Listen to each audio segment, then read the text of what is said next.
Among the most revered tradition in any combat sport, the gimmick. Some born of narcissism, others necessity.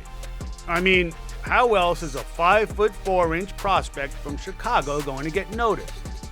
It started when I was in Detroit. I was fighting this guy, James Gordon Smith, and he was real disrespectful. I told him I was coming to knock him out. So we were in our hotel room, me and my teammate Nate, and I was like, I want to put him to sleep. And I told him, I'm like, nah, I want to bring out the pillow. So we brought it to the weigh-in, and Tommy Hearns and K9, everybody was laughing at him.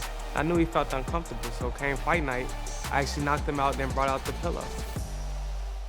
Still, the slapstick hilarity obscures a larger truth about Josh Greer. My father died when I was 6 months, so I didn't have the chance to meet him. I only see pictures. You know, he was well respected in Chicago. Greer came of age amid a man-made plague. He didn't merely avoid it. For a time, he was part of it. You wake up and you go on the block. You make money. You do whatever it takes to protect yourself. I did everything you could think of in the streets. I was living with my grandma. We was like looking through the house and we found $1, and I went to the Walgreens across the street and we got a Snicker bar and we split it. I was just so sad, like that life had, you know, this is how life was for me. The last time I had got out the police station, my grandmother told me, she said, you need to do something with your time. You know, it was between either boxing or karate. It worked for a while. But by 21, he was back in the game. Chicago had 769 homicides that year.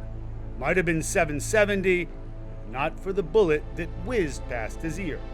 Suddenly, boxing seemed an excellent vocational choice.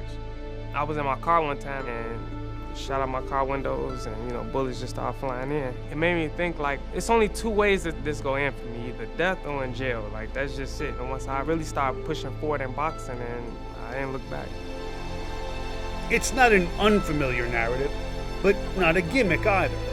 Just the righteous irony of boxing. To break the cycle of violence through a very violent sport. Don't sleep on Josh Greer.